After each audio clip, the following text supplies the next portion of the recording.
December 7th, 1941, Sunday morning. The Pacific sky is calm, almost peaceful. Then, at 7:48 a.m., the first wave hits Pearl Harbor. Torpedo bombers scream over Battleship Row. Explosions tear through the USS Arizona. Within 2 hours, 2,403 Americans are dead. The Pacific Fleet crippled, and the United States is at war. But what if this wasn't a surprise at all? What if President Franklin Roosevelt knew the attack was coming and let it happen anyway? What if those 2,403 lives were sacrificed to give America the war Roosevelt desperately wanted but couldn't openly declare? This is the backdoor to war theory, and it's been haunting American history for over 80 years. On one side stand mainstream historians, CIA analysts, NSA cryptographers, all saying it's nonsense. On the other, a persistent group of revisionists insisting that the evidence proves conspiracy. Today, we're going to examine that evidence. We'll look at what American intelligence actually knew, what they couldn't possibly have known, and why this myth refuses to die. The conspiracy theory emerged almost before the smoke cleared. It wasn't born in academic obscurity, but in the heated politics of wartime America. The first voice belonged to John Flynn, a journalist who published The Roosevelt Myth in 1944, accusing the president of deliberately provoking war to escape the Great Depression. After Congress held joint committee hearings in 1945 and 1946, declassifying thousands of documents, Georgetown University historian Charles Tansill formalized the conspiracy in his 1953 book, Backdoor to War. Editor Harry Elmer Barnes took it further, accusing court historians of covering up the truth in his anthology, Perpetual War for Perpetual Peace. The theory gained mainstream traction in 1982 when Pulitzer Prize winner John Toland published Infamy. Toland's star witness was Seaman Z, radio man Robert Ogg, who claimed he tracked the Japanese carrier fleet by radio direction finding as it steamed toward Hawaii. The NSA later demolished this story. Ogg didn't have the technical capability to identify signals as Japanese. As one NSA historian put it, he could have been tracking a Liberian freighter or a Lebanese taxi. But the conspiracy got its most potent ammunition in 1994 when a previously classified document surfaced, the McCollum Memorandum. Lieutenant Commander Arthur McCollum, an intelligence officer, wrote it on October 7, 1940, more than a year before Pearl Harbor. Robert Stinnett built his 2000 bestseller, Day of Deceit, around this memo, calling it an 8-point plan to provoke Japan into war. The memo did contain 8 recommendations: make arrangements with Britain to use bases in Singapore. Do the same with the Dutch in the East Indies. Give maximum aid to Chiang Kai-shek in China. Send heavy cruisers to the Philippines or Singapore. Send submarines to East Asia. Keep the main fleet at the Hawaiian Islands. Insist the Dutch refuse economic concessions to Japan. Impose a complete embargo on trade with Japan. Then came the key line: if by these means Japan could be led to commit an open act of war, so much the better. Smoking gun? Stinnett thought so, but there are critical problems with his interpretation. First, there's no evidence Roosevelt ever saw this memo. Stinnett himself admits the author has found no specific records indicating whether Anderson, Knox, or Roosevelt saw it. Second, Army Heritage Center historian Conrad Crane noted that careful reading shows the recommendations were aimed at deterring Japan, not provoking it. Third, McCollum himself categorically rejected Stinnett's interpretation of his own memorandum. The memo contained no analysis of Pearl Harbor's vulnerability. It was a policy proposal about economic pressure and fleet positioning, not a blueprint for sacrifice. So if there was no master plan, what did American intelligence actually know in December 1941? This is where the story gets technical, but it's crucial to understanding whether conspiracy was even possible. American codebreakers had scored a major victory in August 1940 when William Friedman's team cracked Purple, the encryption machine used by the Japanese Foreign Ministry. They built working replicas and could read diplomatic traffic almost in real time. This program was codenamed Magic, and it gave Washington unprecedented access to Tokyo's thinking. Roosevelt received these intercepts regularly.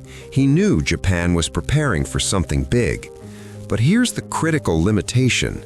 Purple was exclusively a diplomatic code. The Japanese military deliberately kept their operational plans away from the foreign ministry, considering diplomats unreliable. As the National Archives states, Roosevelt had no way of knowing what Japan's military was planning. Magic translations dealt with diplomatic matters and espionage, but not the secrets of Japan's armed forces. For military operations, the Japanese Navy used a completely different system called JN-25. This was the code that would have contained the Pearl Harbor attack plan. It consisted of 33,000 to 45,000 five-digit code groups with additional encryption through additive tables. Breaking it required identifying both the code book and the constantly changing mathematical keys. The timeline of American failure here is stark. On December 1, 1940, Japan introduced JN-25B, a new code book that caused what cryptographers called almost complete blackout of Japanese naval intelligence. By November 1941, American codebreakers had recovered only 10 to 15% of the additives. Then, on December 4, 1941, 3 days before the attack, Japan changed the additives again. NSA historian Frederick Parker established definitively, the reason no decrypted JN-25 before Pearl Harbor has been found or declassified is not due to sinister cover-up. Simply put, such decryption never existed.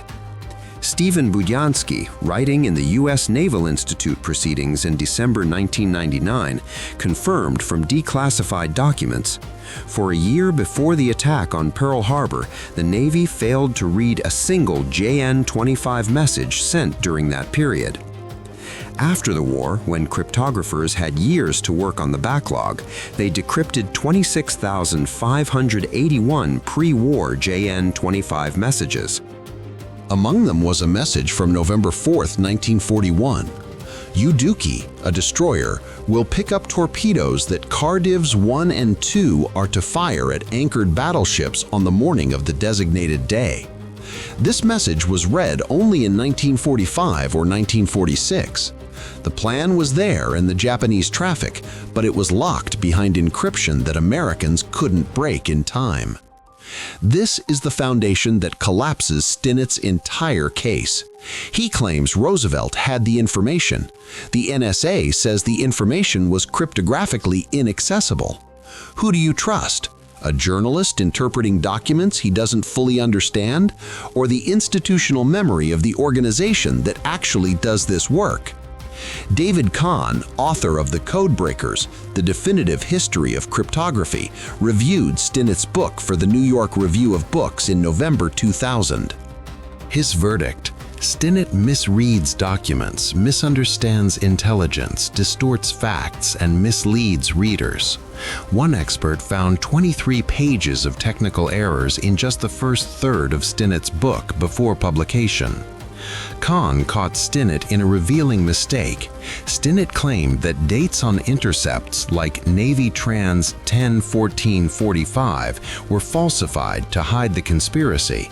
Kahn pointed out these dates obviously show the messages were read in 1945 and 1946 by cryptographers waiting for demobilization after the war, not before. The CIA's assessment was even harsher.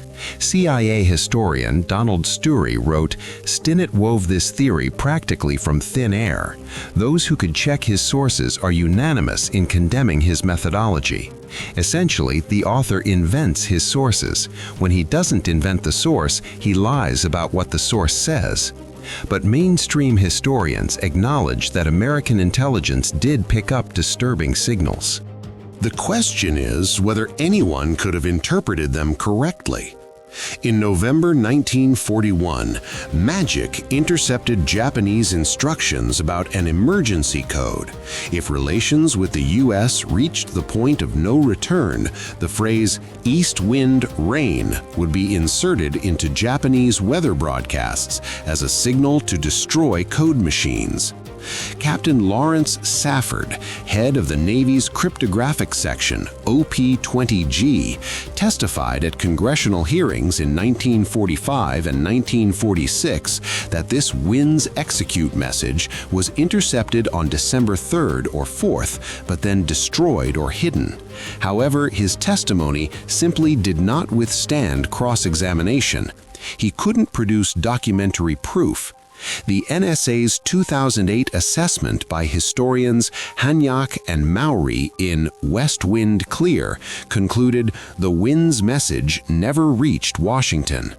Post-war Japanese officials confirmed to General MacArthur that no wind's signal regarding the United States was ever sent. Then there's the bomb plot message.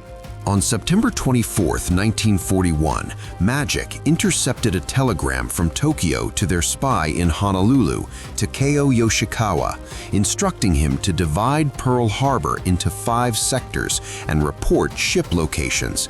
This was essentially creating a targeting grid, standard reconnaissance for an air attack. Why was it ignored? Tokyo was collecting similar intelligence on many locations: Panama, the Philippines, Guantanamo Bay.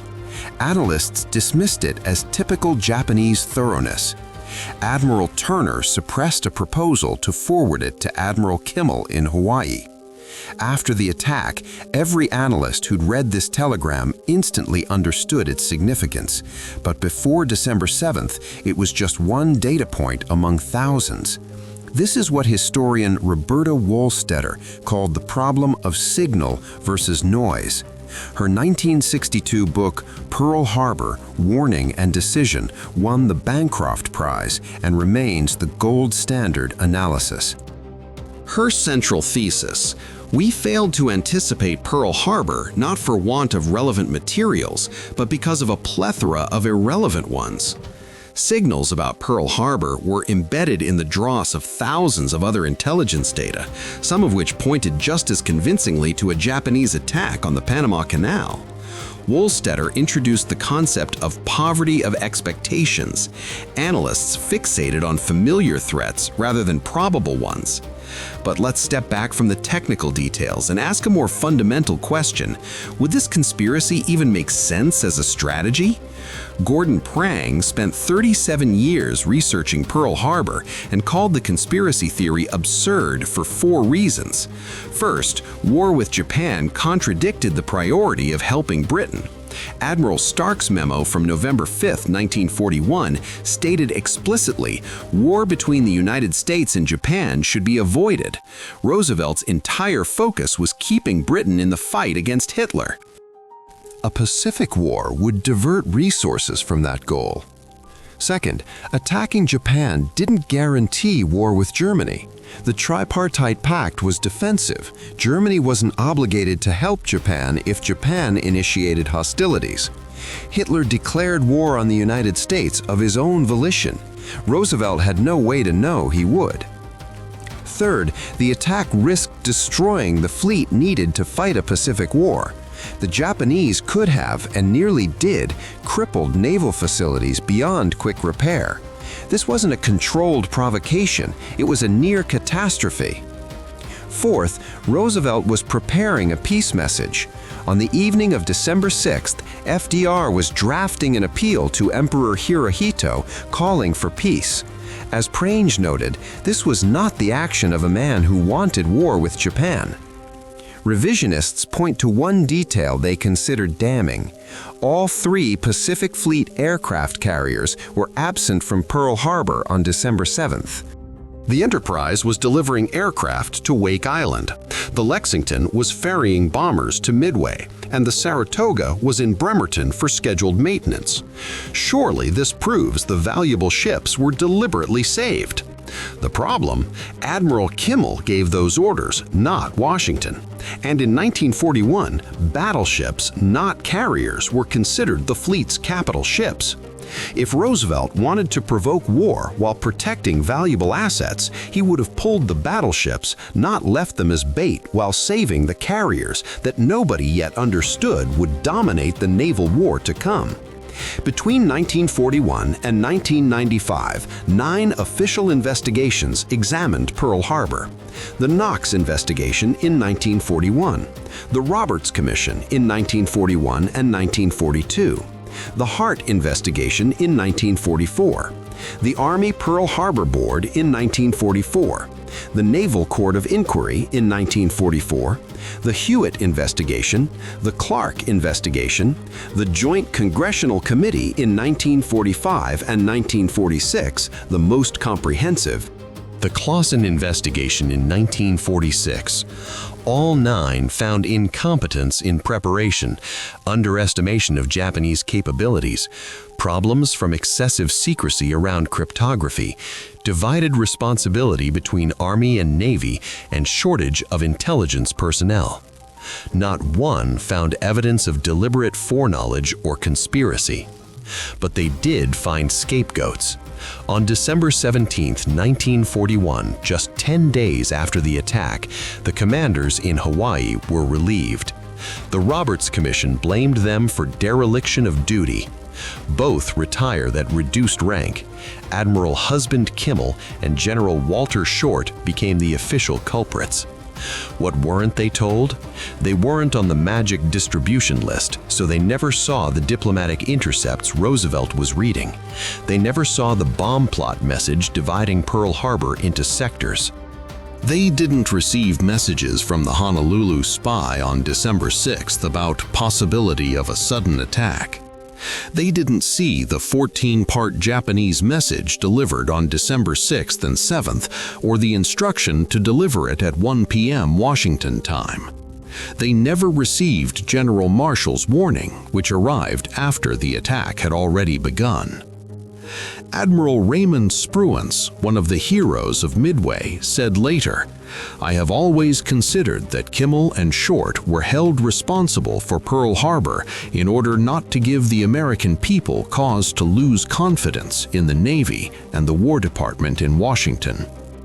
In 1999, the U.S. Senate passed a resolution 52-47 exonerating both commanders. Senator Strom Thurmond called them the last victims of Pearl Harbor. But no president has restored their ranks. So why does this conspiracy theory refuse to die? Why do new books appear every few years, each claiming to finally prove Roosevelt's guilt? First, because real intelligence failures give conspiracy theories oxygen. Information really didn't reach Hawaii. Commanders really were kept in the dark. The scapegoating of Kimmel and Short looks like a cover-up, even if it wasn't. Second, the shock of the attack demanded explanation. How could a great power be caught so completely unprepared? Massive incompetence is less satisfying than deliberate sacrifice. Third, Roosevelt's contradictions fuel suspicion. He promised in Boston on October 30th, 1940, "Your boys are not going to be sent into any foreign wars." Then he pursued Lend-Lease, an undeclared naval war in the Atlantic, and economic strangulation of Japan. The gap between his words and actions looks like deception. Fourth, political interests kept the theory alive. Isolationists needed to justify their position. If Pearl Harbor was a conspiracy, they were right all along to oppose intervention. As NSA historian Tom Johnson noted, each generation revisits the Pearl Harbor controversy. How one sees the failure is rooted partly in one's generation, partly in one's politics. The academic consensus is clear. Pearl Harbor resulted from systemic intelligence failure, not conspiracy. Organizational breakdowns meant the Army and Navy didn't share information. The signal versus noise problem buried crucial details in data overload. MAGIC's technical limitations meant it covered diplomacy but not military plans. Successful Japanese deception, including radio silence and fake traffic, misdirected attention. And poverty of expectations meant American eyes were on Southeast Asia, not Hawaii. The conspiracy theory isn't marginal fantasy, it's a persistent historical narrative with political roots. It deserves serious examination, but when you examine it seriously, the evidentiary foundation crumbles. The key question isn't did Roosevelt know, it's could he have known? And the cryptographic evidence is unambiguous, no.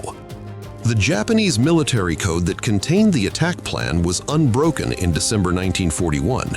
The intercepts that would have revealed everything were decrypted only after the war ended by analysts who had years to work on them.